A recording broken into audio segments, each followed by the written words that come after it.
Presidential candidates in Turkey are making their final pitches to voters in the most closely fought election in the country's recent history. The opposition contender, Kemal Kilicdaroglu, received a potential boost against President Recep Tayyip Erdogan after a candidate dropped out of the race. Polls open on Sunday. As part of our special coverage into the lead-up to the elections, let's bring in Sami Zeydan. He's joining us from Istanbul. So just 2 days until the elections. How's it all shaping up, Sami? 2 days indeed, Darine. 2 days before an election that could change the direction of this country, not just domestically, but globally too. And in these 2 days, it's now the day before campaigning ends. And, well, you might think things start to wind down at this point. But if anything, it seems to be intensifying. And we've got correspondents right across Turkey. We'll be going to them later on, get a peek at what's going on at different campaign rallies around the country. And there's also been some interesting developments when it comes to international politics as well in Turkey's election. We've had a warning from the main opposition candidate for the presidency, Kemal Kilicdaroglu. He's warning Russia against interference in domestic affairs, interference in Turkey's election. We'll be getting more on that in a moment with our correspondent in Ankara, Rasul Sardar. But let's first of all kick things off with Sinem Kosoğlu. She's live in Istanbul, where she's been keeping an eye on what's going on, the build-up for campaign rallies for the ruling AK Party in Istanbul. And Sinem, we understand, or there are expectations that President Recep Tayyip Erdogan will be making some big announcements at some of those rallies today, right?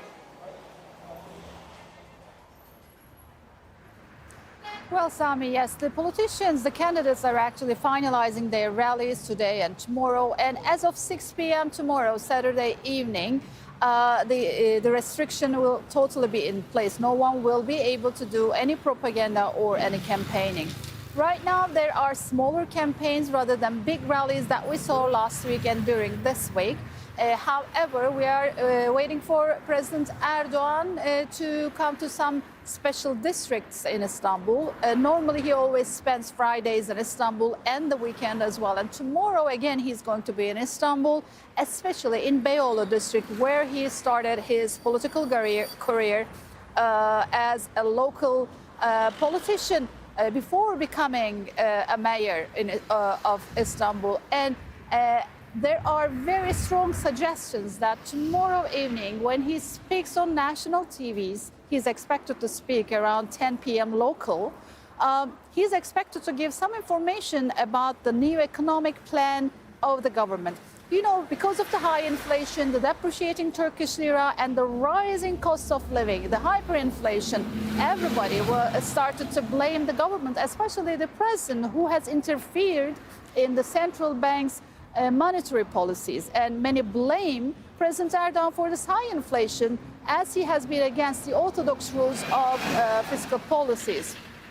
Many suggest that the new economic plan that Erdogan is going to give some clues about tomorrow evening are prepared by his former strong economic team, former Deputy Prime Minister Lütfü Elvan, who was a finance minister, and also by Mehmet Şimşek. Mehmet Şimşek was also a minister. He was also Deputy Prime Minister, and he's one of the finance administration people of the ruling AK Party who have been appreciated by the global markets. His reputation goes far beyond. That's why we expect Erdogan is going to deliver something, because we are seeing that, as you said, the campaigning is intensifying, not only through the ruling AK Party and its presidential candidate Erdogan, but also through the opposition as well. And many are saving last-time bullets, as the Turkish people are undecisive until they go to the ballot boxes. This is what history showed us. Turkish people decide at the very last minute, so there's always a time to influence the electorate's preference. All right, thanks so much, Sinem Kosoğlu, reporting there for us from Istanbul. Let's also take a moment to take in another very important segment of the Turkish population. That's, of course, the ethnic Kurds. They've long played a prominent role when it comes to elections and tipping the balance. With this election being so close, they can only play an even more important role. Let's go over now to Zeyna Khudr. She's live for us from Gaziantep. We can talk more about this. And Zeyna, we know one of the main Kurdish opposition parties, the HDP, they've been endorsing the opposition this time round. Are Kurds listening to that call? Well, yes, we were in the southeast of the country. This is the heartland of Turkey's Kurdish population. The majority of the people there want change. That's what they're talking about. They're talking about a new beginning, a new era of relations with the Turkish state. During the last election, the main Kurdish political force, the HDP, fielded their own presidential candidate. This time around, they've thrown their weight behind the opposition. They're hoping that they don't want to split the opposition vote, and they're hoping this is the only way to unseat the President Erdogan, who they have really fallen out with in recent years. Most of the people we've spoken to in Diyarbakir, they say that, we've been discriminated against. We have been sidelined. We've even been targeted. And really, the relationship between the HDP and the ruling AK party deteriorated as the peace process gradually collapsed in 2015. So the HDP calling out its supporters to vote for the opposition. And what we noticed on the ground is that the people are going to heed that call.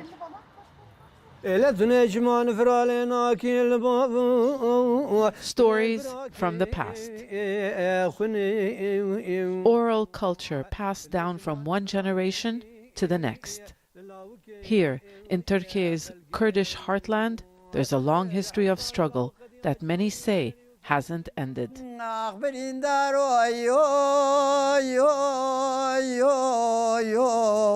My life is getting harder day to day. As a Kurdish, I can't speak my language on the streets. They're looking at us as a terrorist. Many Kurds are hoping the upcoming presidential election will bring a change in leadership.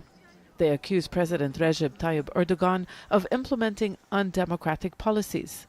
The main Kurdish political force has thrown its weight behind the candidate fielded by a six-party opposition alliance. We need to get rid of Tayyip Erdogan as the president. So Kilicdaroglu is the person who seems to replace him. Then we will have a new ball game, we will have a new process, we have a new historical era. But it's an unlikely coalition. In terms of ideology, the parties that have joined forces have little in common, apart from their goal to unseat Erdogan. İlişkinin çok böyle bir güven üzerine oturduğunu söylemek mümkün değil.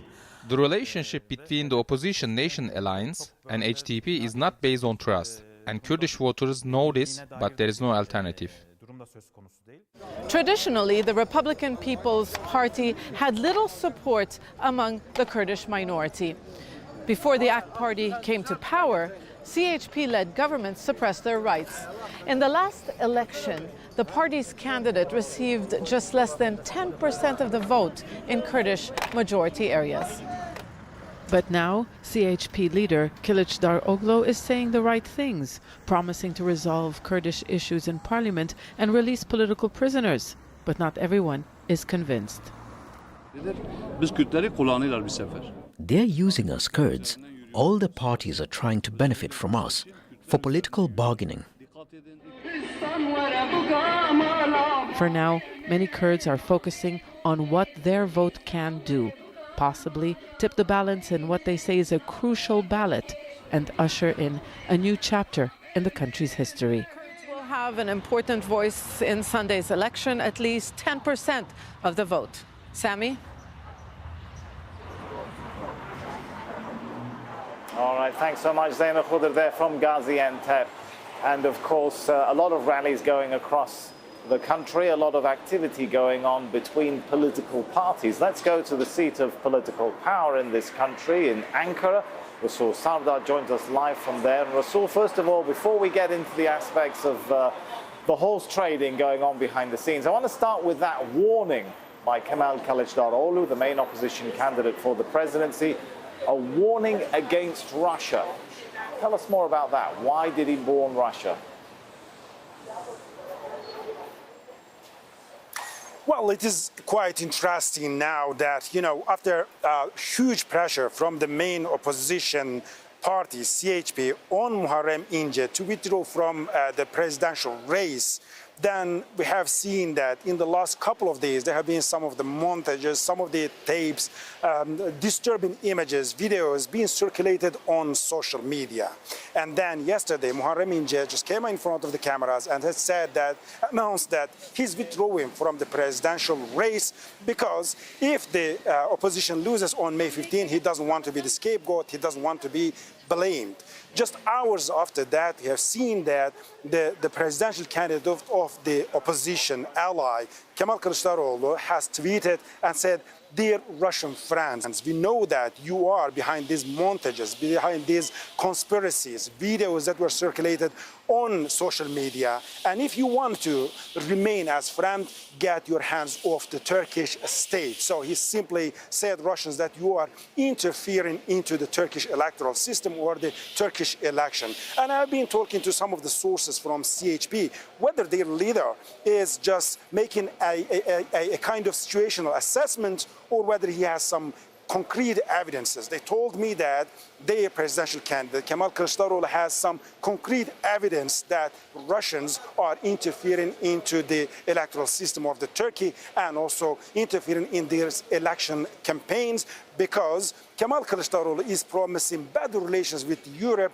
with the West, with the USA, and also with NATO. And so that's why he's sending out a message to the West that in case if he becomes president of this country, then the relations with Russia are not going to remain as before. So that is now the situation here. He's absolutely publicly warning Russia, if you want to remain as friends, get your hands of the Turkish state. It's quite interesting that now these Turkish elections are becoming internationalized, and we have seen that there was a huge debate in the USA, particularly the Russian interference in their electoral system. Now this is happening in Turkey as well. However, as I said they have concrete evidences, but they haven't been released to the media yet.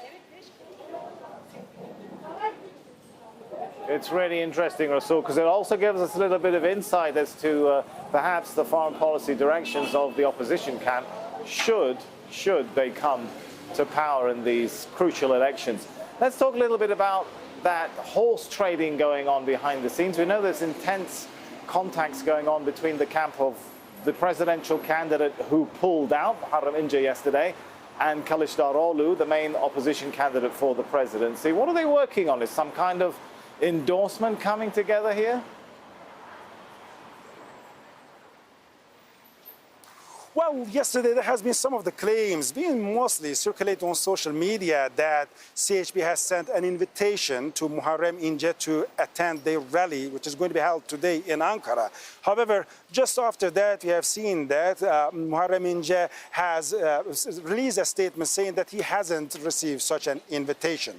But that doesn't mean that it's not going to happen. So we will see within hours, CHP is going to hold a rally in Ankara, in the capital. And if Muharrem İnce appears there, come up there, then it's going to be a real surprise and, of course, a huge endorsement to the opposition. So we know that Muharrem İnce was a CHP MP, and in 2018, he was the presidential candidate of CHP and all of the opposition allies. So when he decided to run for president and also formed Homeland Party, he was criticized hugely, significantly, because CHP and the opposition was accusing him of dividing the base, dividing the votes. And now that he's pulled out the presidential race, and if he appears in the rally, then definitely CHP is going to regard this as those who are supporting him now are coming back home, and that's going to give a huge advantage to the opposition. All right, good stuff there from Rasul Sardar. Thanks so much. Clearly an exciting time, a turbulent time, a dynamic time, call it what you will. Don't hold your breath even as we get close to the finish line, because as our correspondents have been saying, there's plenty of campaign rallies and events and announcements expected today. We'll continue to bring you live coverage throughout the day of this historic event. For now, we're going to hand you back to Doreen in Doha. Sami, thank you so much. You'll keep us across all the twists and turns. Thanks for the time being.